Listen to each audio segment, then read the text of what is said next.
Most of you guys watching probably already know that I'm a recovering drug addict and my substance of choice was meth and Xanax. And I was also an intravenous user, which basically means I used to slam it into my vein. Because of my addiction, I landed myself in jail and they released me back out to rehab in 2016. And like most of you dealing with addiction, I've relapsed many times on my road to recovery, and that's one of the reasons why I decided to make this video for you guys today. Now, before we get into the video, I have to put a little bit of a disclaimer out there because I am somebody that still uses marijuana, and my own definition of sobriety is basically I'm off all the hard stuff and I'm only sticking to the green. Now, other people would probably consider that not being sober, and that's perfectly fine because everybody's entitled to their own opinions. Now that we have the disclaimer out of the way, let's get on with the video. During the lockdown, 13% of Americans have reported increased use in substances, and it's not surprising because there's a lot of things going on, a lot of anxieties, a lot of stresses that come with being on lockdown. So it's only natural that people are reporting the increased use in substances.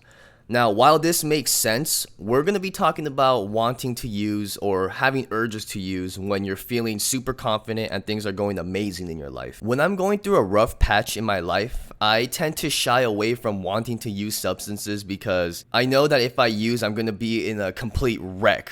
And it's going to only be a matter of weeks before it's spiraling out of control.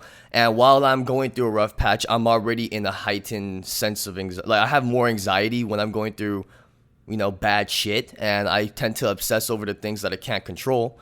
So I don't really like to use substances, like especially meth, in those situations. But I've noticed when I'm going through great stages in my life, when everything's going good and I'm feeling confident, those are the times when I feel like, oh, maybe I could just dabble a little bit and keep it under control this time. But how many people have actually said that to themselves and end up, going on a freaking 3-month bender?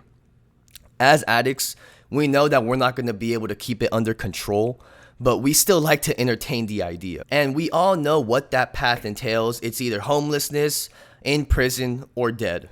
But, we like to entertain the idea, and I guess that's what the true insanity of drug addiction is. You keep doing the same things and you expect different results. If you're going through a rough patch in your life, just remember that by using substances to numb the effects of whatever's going on, you're only putting off your problems for a later time. And there's going to be a time and place where you're going to have to deal with your problems because you're not going to be able to run away regardless of what substances you have. I experienced something like this when I was dealing with the loss of my father.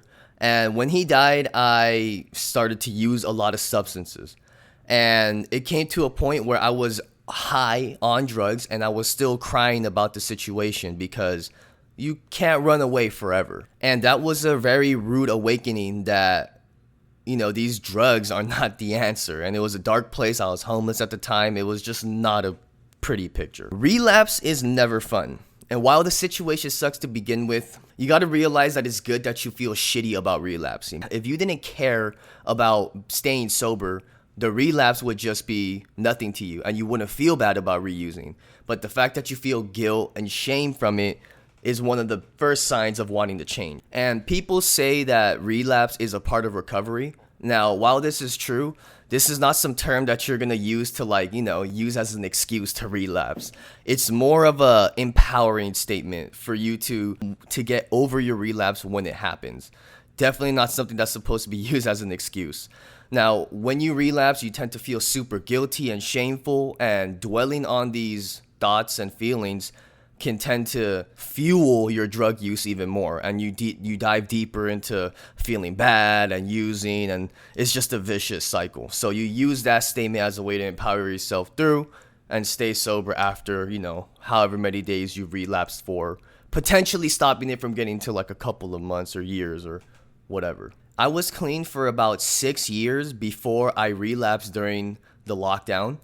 And people are probably asking me, how did you catch yourself? How'd you stop yourself from it getting super bad? What I have to say is you can't do it. It's really good to lean on a shoulder, because when you lock everybody out and you isolate yourself, that's when the drug use gets like 10 times harder, because when you're alone and you have no one to answer to, you could get lost in the sauce. And since I had a wife, I had fur babies, all around me. There was no way for me to get lost in that sauce because I was reminded of everything that I worked for, everything that I have is around me. And I think that's one of the best advices that I could give to you guys. Don't push the people that love you away if you are still blessed enough to have loved ones around you while you're going through this addiction. Because let's face it, while you're going through these things, you tend to burn a lot of bridges. If you guys are dealing with substance abuse issues, reach out to somebody. You already know I can get you into a bomb program if you live in California. Until next time, I'll be seeing you guys later. Peace.